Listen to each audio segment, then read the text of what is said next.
বাংলাদেশের ইতিহাসে এক অভূতপূর্ণ অধ্যায় রচিত হলো। লাখো মানুষের অশ্রুসিক্ত বিদায়ে ইতিহাসের সর্ববৃহৎ জানাজায় পরিণত হলো সাবেক প্রধানমন্ত্রী ও বিএনপি চেয়ারপারসন বেগম খালেদা জিয়ার শেষ বিদায়।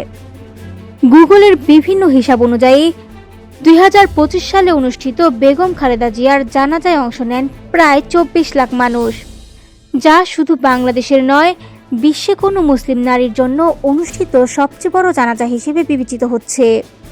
এর আগে বাংলাদেশের বড় জানাজাগুলোর মধ্যে ছিল 1981 সালে শহীদ রাষ্ট্রপতি জিয়াউর রহমানের জানাজা, যেখানে উপস্থিত ছিলেন প্রায় 20 লাখ মানুষ।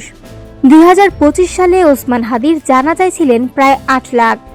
আর 2020 সালে আল্লামা শাহ আহমদ শফির জানাজায় অংশ নেন আনুমানিক 4 লাখ মানুষ। বুধবার বিকেল 3:03 জাতীয় সংসদ ভবনের দক্ষিণ প্লাজায় অনুষ্ঠিত হয় বেগম খালেদা জিয়ার জানাজা। রাজধানীর মানিক মিয়া অ্যাভিনিউ থেকে শুরু করে আশপাশের কয়েক কিলোমিটার এলাকা জুড়ে ছিল মানুষের মহাসমুদ্র। তিল ধারণের জায়গা ছিল না কোথাও।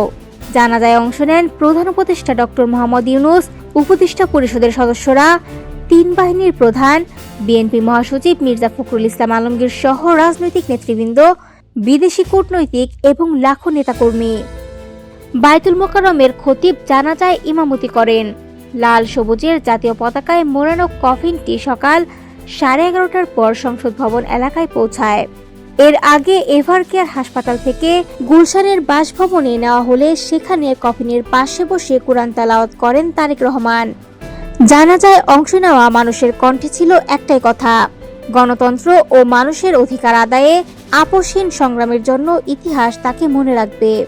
গৃহবধূ থেকে দেশের প্রথম নারী প্রধানমন্ত্রী, দীর্ঘ 45 বছরের রাজনৈতিক লড়াইয়ে বেগম খালেদা জিয়া হয়ে উঠেছিলেন গণতন্ত্রের মাতা ও জাতীয় নেত্রী।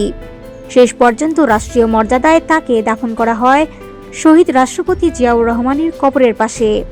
এই জনসমুদ্র প্রমাণ করে একজন নেতা কতটা ভালোবাসা পেলে বিদায়ের দিনেও ইতিহাস সৃষ্টি করেন।